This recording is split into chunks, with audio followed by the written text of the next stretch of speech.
Magandang araw sa ating lahat mga boxing fans, saan mang panig ng mundo. Ang bakbakan o labanan na ating tatalakayin ngayon, ito pa sa pagitan ng Amerikano na si Elijah Pearce kontra sa ating kababayan na si Michael Dasmariñas. 10th round of professional boxing.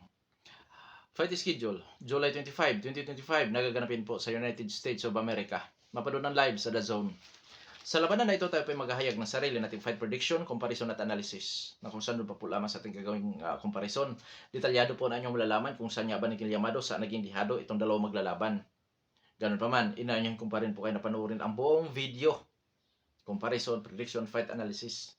Karagdagan pong kaalaman yan mga idol na kung saan marami kayong makukuha mga basihan na pwedeng mag-impluensya sa inyong desisyon dito po sa naturang sagupaan. Bagamat ang Dong Sports PH ay naghahayag ng prediction, nasa inyo po ang huling desisyon. Oo. Pabor kayo o hindi, nasa inyo po, mga idols. Bago naman natin ito simulan, para po sa mga boxing fans na bago po lang napadpad dito sa ating munting channel, inanyayahan ko po kayo na sana suportahan po nyo sa pamamagitan po ng pag-subscribe, like, and share. At para po sa mga boxing fans na walang sawa na sumuporta o subabaybay dito sa ating munting channel, taos puso po akong nagpapasalamat sa inyong lahat. Wala po Dong Sports PH kung wala rin po kayo mga idols. Simulan na natin ang ating talakayan mga idol. Alamin na natin ang mga background dito sa magkabilang panig dahil yan po ang ating gagamiting referensya sa ating gagawing comparison. Michael Dasmariñas bilang isang professional boxer may impresibong kartada. 36 wins with 25 wins coming by way of knockout. May 4 na talo at 2 tabla. Sa kanyang 4 na pagkatalo, 3 bisis ito nakatikim po ng knockout, technical knockout. May edad na 32 anyos at ang height 5 foot and 7 inches, reach 66 inches, southpaw stance, knockout ratio 69.44%. Last fight, March 29, 2025, nakasagupa niya si Kyusuke Okamoto. Talo si Dasmariñas by 5th round, technical knockout.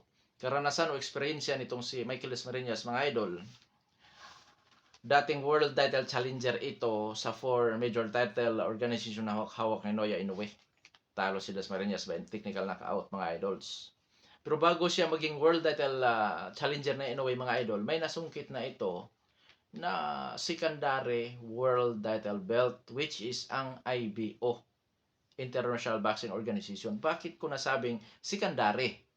Kasi po, 4 pa po lamang ang kinikilala talaga sa buong mundo na major title organization sa boxing. WBA, WBC, IBF, WBO. Ang IBO po mga idol sa ilang kontinente pa po lamang yan. Oo. Bagamat secondary, pero karangalan ng ating bansa na sungkit nitong ating kababayan si Michael Dasmariñas, mga idol.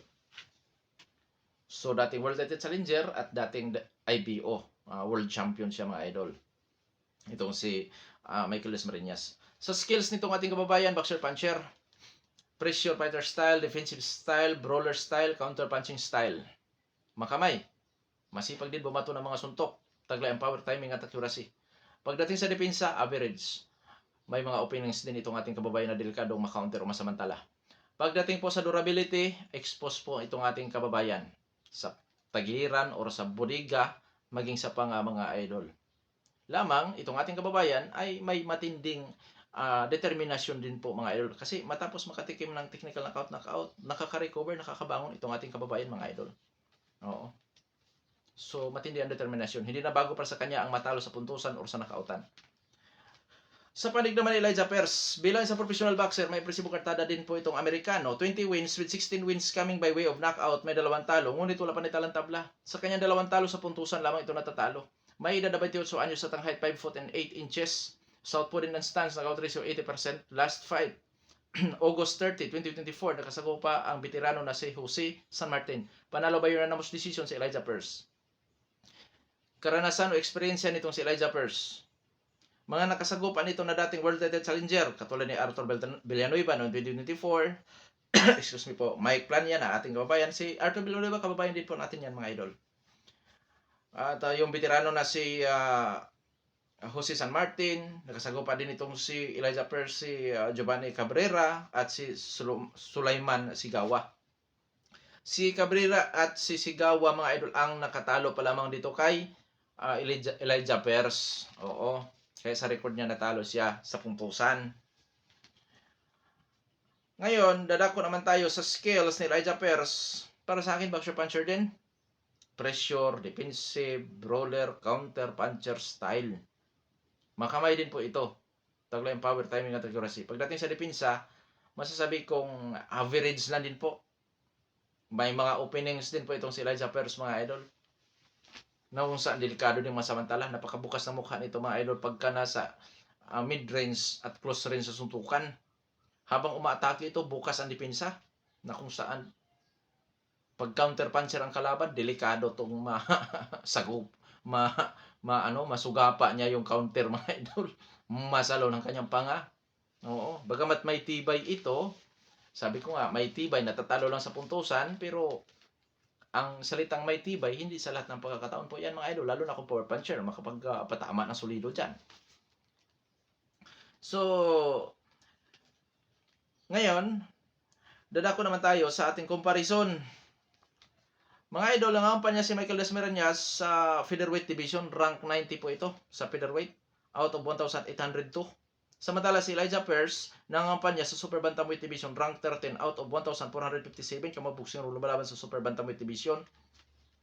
So kung dito sila sa super bantamweight division magpangabot, so advantage ng konti kay Elijah Pearce. Bakit? Kasi pag magpababa ng timbang itong si Michael Dasmariñas, may mga tendency, mga idol, na dalawa lang ang kayong nalabasan. Malakas sa super bantamweight division si Dasmariñas or mapipiga si Dasmariñas. Apektado ang buong performance sa later rounds. Ngunit kung doon naman sila magpangabot sa featherweight division, advantage din ang konti para sa ating kababayan ang natural sa timbang. Doon naman masusubok ang tibay, madala ba ni Pearce ang kanyang buong performance o galawan, lalo na yung kanyang power. Oo. So, ngayon, dadako naman tayo sa ranking ng box sing-sin. Super bantamweight division, si Elijah Pearce is rank 9 sa IBF, rank 5 sa WBO. So, pwedeng kunin ito ni Naoya Inoue as a world title challenger, mga idol. Kasi ang pagkukuha ng contender ay rank 1 to 15. Oo. Pasok itong si Elijah Pearce. Pagdating naman sa featherweight division, mga idol, although hindi pa napapalaban itong si Elijah Pearce dyan sa featherweight division, nagtaka ako bakit rank 4 sa WBA ito ngayon. So, ibig sabihin, mga idol, si Elijah Pearce lamang sa ranking dito, ikumpara sa ating kababayan. Which is, ang ranking po ay tumutukoy sa katayuan ng isang boxer. So, advantage kay Pearce yan, yung rankings na yan. Ngayon, dadako naman tayo sa physical na appearance ng dalawang maglalaban. Unahin natin sa edad. 28 anyos si Pearce. 32 anyos si Kabayan, so pareho na sa prime. Height. Ang height itong si Pearce is 5 foot and 8 inches. Height ni Kabayan is 5 foot and 7. So, hindi gaanong kalayuan po pagdating sa height. Oo. Pagdating naman sa knockout ratio, 80% knockout ratio ni Pearce, 69% knockout ratio ni Kabayan. So, knockout artist kontra power puncher. Knockout artist si Pearce, power puncher si Kabayan. So, dahil nandito tayo sa comparison, lamang sa height at power si Elijah Pearce. Which is, yan pong isa sa kanyang advantage. So, dalawa ng kanyang naging advantage, mga idol. At syempre, dayo si Kabayan. Bagamat malimit sinasabi na ang bansang Amerika nga ay neutral ground sa sports, pero iba na po yan pagka pure na Amerikano ang mapapalaban, which is katulad ni Pearce, na isang Amerikano. No, kung saan delikado si Kabayan, mga idol, pagka nauwi sa scorecard to. Oo, delikado sa politika, sa favoritism, delikado itong ating kababayan dito ngayon. So, tatlo ang advantage ni Pearce ngayon, mga idol. Rankings, sa dako na pagdadausan, at lamang sa power at height na posibleng magagamit din niya ni Pearce sa akto na laban. So ngayon, dadako naman tayo sa activity. Huling napalaban si Elijah Pearce August 30. Si Kabayan naman, noong March lang, galing sa pagkatalo by technical knockout. Si Pearce naman noong August pa, 2024. Panalo siya sa pamamagitan ng unanimous decision. So pareho na sa active status po kung ang box rec ang ating titignan. Itong dalawang maglalaban, lalo na sa palig ni Pearce, na kung saan noon pang 2024 huling napalaban. Sa experience naman po, mga idols, hindi pa napapalaban sa isang world title bout si Elijah Pearce, pero may mga nakalaban na ito na mga dating world title contender o challenger na kanyang pinagtatalo. Si Kabayan naman, minsan na naging world title challenger, nakalaban ang tinaguriang na monster ng Japan. So sa uri ng kinalaban, may kalamangan ng kaunti si Michael Dasmariñas. May kalamangan kaunti. So masasabi kong 55-45 sa panig ni Dasmariñas. Oo, kalamangan sa eksperyensya. 55% ang kanyang kalamangan, 45% naman pagdating po sa eksperyensya ni Elijah Pearce. Sa skills, parehong boxer puncher ito mga idol. 50-50, parehong boxer puncher. Pero nakadepende pa rin po yan sa kanilang gagawing strategy. Oo. Uubra ba ang husay ni Pearce sa adjustment? Or uubra ba ang pinagsamang skills, experience nitong ating kababayan? So nakadepende sa kanilang gagawing estratehiya mga idol sa labanan na yan, sa aktual na laban. So 50-50 sa skills. Pangkalahatan, sino Llamado? Llamado po si Elijah Pearce. Oo, sa rankings, sa pagdadausan sa laban, height, power, lamang si Pearce mga idol. Eksperyensya, lamang medyo nakakalamang itong ating kababayan. At pagdating sa skills po mga idol, pagsamahin ng experience at skills, yun ang pambato ni kabayan, which is may kasamang power na rin po yan. Si Pearce naman, husay sa adjustment at power, na kung saan lamang po talaga siya dyan sa ating comparison sa power. So, 55-45 in favor of Elijah Pearce. Oo, hindi ko masabing ilayo masyado si Dasmariñas sa 60-40 mga idol. Oo, 55-45 lang, lalo na't wala namang titulo ang kanilang paglalabanan. Oo. Sa ranking, so lamang si Pearce, kaya kabilang na yan doon sa kanyang advantage sa 55-45%. Oo. So 5% ang diferensya para sa akin. So may laban si Michael Dasmariñas, lalo na kung ating pagbabasya ng skills. May laban. So ngayon, dadako na tayo sa ating prediction sa laban. Mga idol, dito sa labanan na ito, syempre Pilipino ito, full support po ako para sa ating kababayan, lalo na't hindi naman ako pumupusta. Hindi naman ako nagsusugal. Full support ako sa ating kababayan. Pero sa prediction po, real talk tayo dyan. Real talk tayo. Aking i-real talk to. Wala akong papanigyan. Prediction ko, Elijah Pearce by 7th round knockout, technical knockout.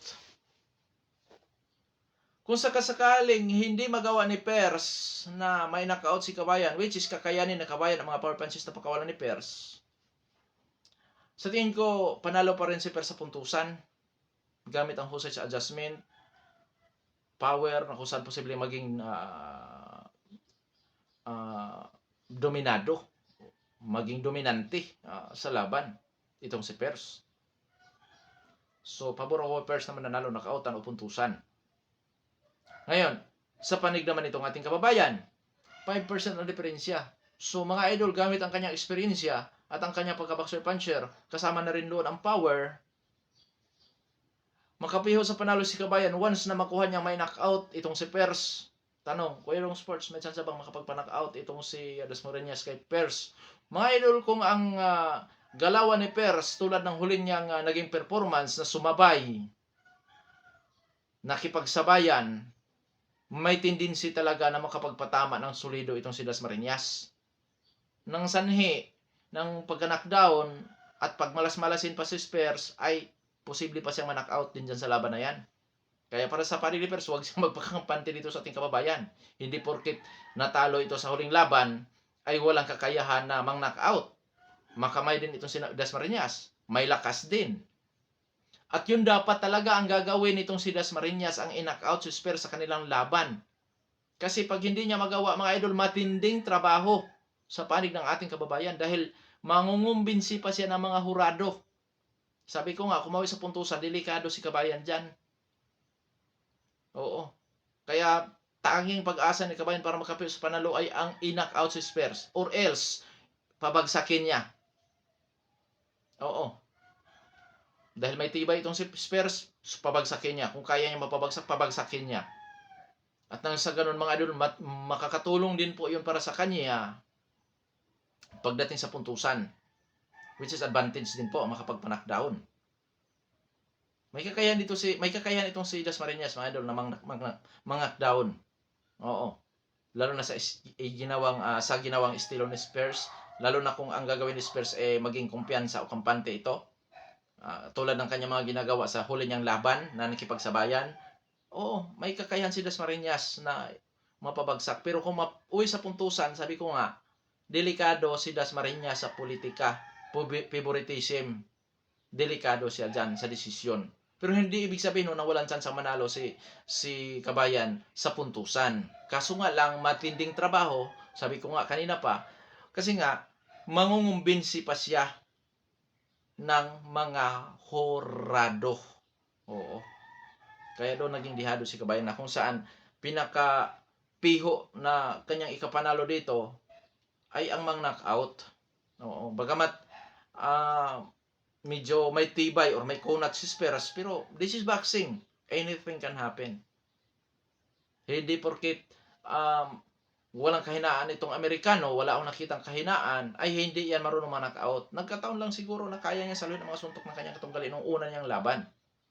Pero itong si Dasmariñas, ibahin natin dahil may power din po talaga ito. Umabot sa 69% ang kanyang knockout ratio. Pag nagkamali si Spears dyan, or else magkumpiyansa si Spears, sigurado may kalalagyan din siya pag tinamaan ni Dasmariñas, mga idol. Oo. Kaso nga lang, sa labanan na ito, dihado po sa panalo talaga itong ating kababayan. Real talk tayo. Dihado po siya sa panalo. Sa knockoutan o puntusan. Pero may tsansa. May tsansa. This is boxing. Anything can happen. Hindi porkit dihado ay pihong pagkatalo. Hindi porkit yabado ay nakakatiyak sa panalo, mga idols. Oo. Abangan natin. At full support din po tayo dito sa ating kababayan. Oo. Hanggang dito na lamang ito po ng Sports Speech. God bless po sa ating lahat.